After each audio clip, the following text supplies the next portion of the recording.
You already know what time it is. The time for talk is over. Punk, let them know what time it is. Send Hook!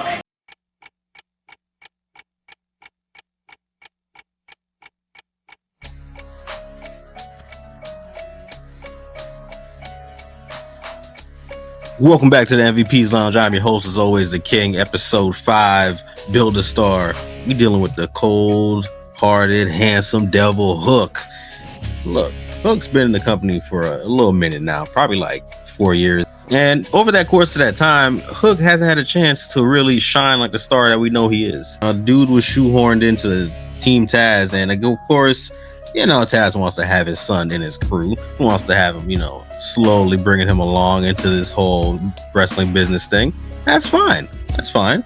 But the problem there is that now Hook has kind of just been attached to people by the hip. I don't know if you've noticed, but ever since Team Taz, he's been with Hookhausen, you know, and Danhausen and Hook. Yeah, it was a disgusting time.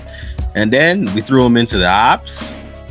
Paired him with Joe. He had a whole Pulp Fiction thing going on with him and Joe and Shibata, and then eventually that kind of died down the moment he got hurt with a concussion, and Powerhouse Hobbs takes the spot. And then what do we do after that? You think, okay, maybe he's going out on a thing by himself, but that's not the case because we throw him with Eddie Kingston. So it's just been team after team after team after team after team. The guy needs to spread his own wings and fly. I get it. His promo ability, it's not there. It's not. Even as of recent, when he cut a promo against Samoa Joe and the rest of them, it still wasn't quite there all that well. You know, it's starting to come along a little bit, but it's not there. It's not. And sometimes people just don't got promo ability. That's just what it is. Taz could cut a promo. His son, unfortunately, it's not the case. Now, is that all his fault? Not really. As I said, some people just don't have that. And what's the best way to get past that? Give the guy a manager. Eddie Kingston, well, that guy, he could cut a promo. We know he can. But I doubt Eddie Kingston wants to just be solely manager guy. You know what I mean? He wants to still be in the ring. He's not going to be just, oh, you're Hook's manager now. That's not going to work out. Now we've reached phase 2 of the problem, the build-up. Just gave you the background on Hook. Let's give you the build-up, okay?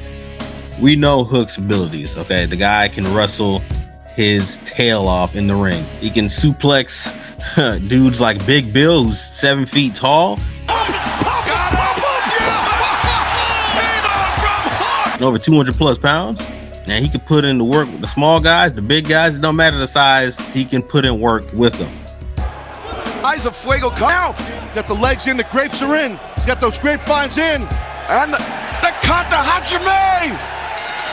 And Fuego taps out! Our only problem with Hook really is just his speaking ability. He can't cut promos. So let's solve that problem real easily. We got to get the guy a manager. No, and by any means, no, do I mean we throw this guy with the Don Callis family. No, we're not going to have Don Callis cut his promos at all.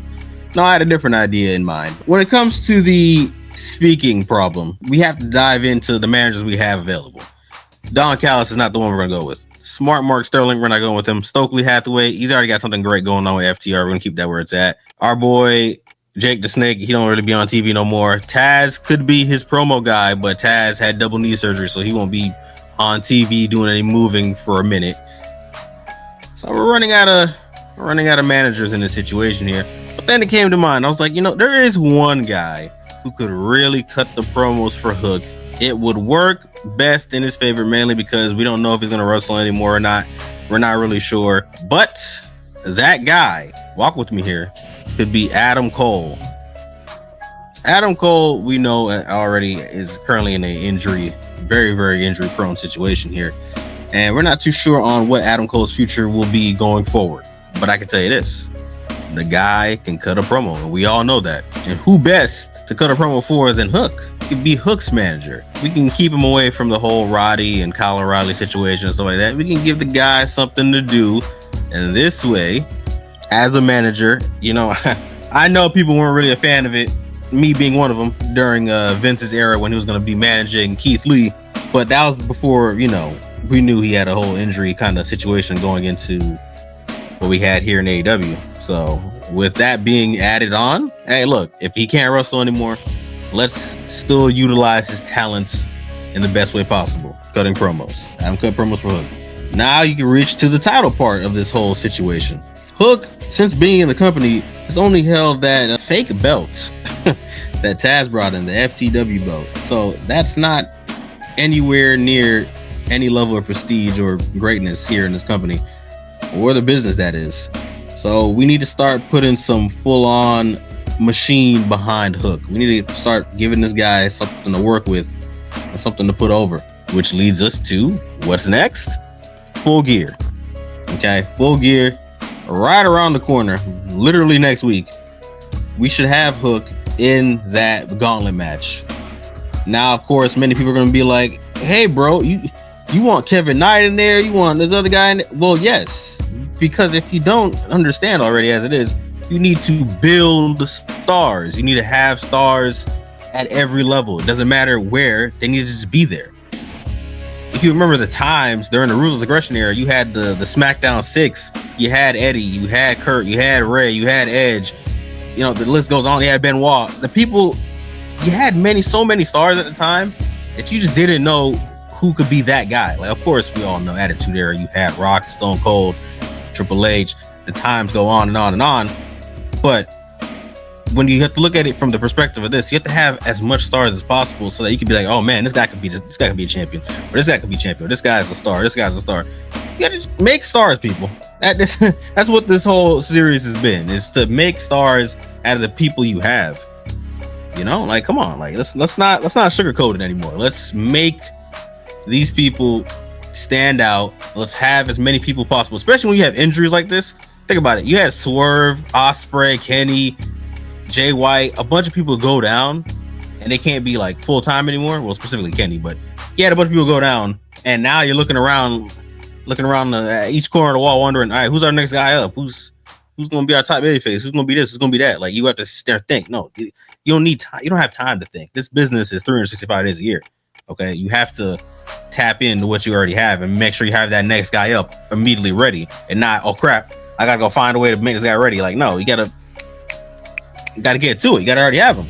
Okay, so Full Gear, Casino Gauntlet Battle Royale. Hey, have Hook turn up in the. Hey, you can have Hook win this if you felt like it. Okay, do what you need to get the guy over. Whether you do it here or whether you do it, as I said before back in prior videos, the Continental Classic. That's the Continental Classic has been one of probably the best things AEW has done outside of like the Own Heart tournament that get people over a lot. And it's definitely of great use to throw Hook, of all people, into something like that. Whatever block you want to throw him in, and have dude turn up in it. Plain and simple. Have dude go off, and whether he wins it or not, at least have him showcase himself. And look, even if he does win, as I said, think about the guys that are on top for the Unified Championship. It could be Okada or it could be Takeshita. People beating these guys is a big thing. And even Takeshita, even getting the win over Okada and taking that belt would be as big as it possibly can get. So come on, tap in, y'all. Tap in. Now we've reached the finish. The finish here for our boy, the cold-hearted, handsome devil Hook, is real simple. As stated in this video, Hook's got all the tools in the tool shed. All of them, outside of the promo ability. So, what do you do from here? Plain and simple. Pair him with Adam Cole for the speaking, or whenever Taz can get back. For the love of God, hopefully Taz's knees can work in the next maybe 4 to 5 months. But for right now, I'd pair him with Adam Cole. Get him on a singles run. The whole Eddie Kingston tag team thing, it's not. Just stop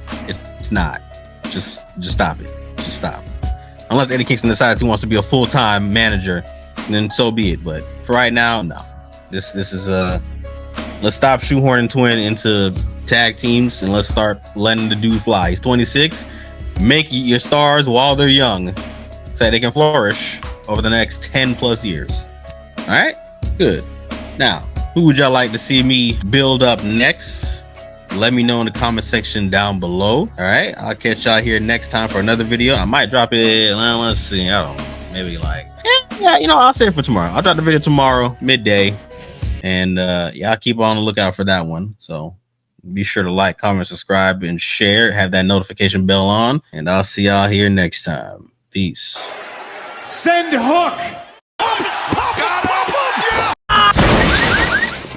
Damn! He ain't gonna be a MVPs.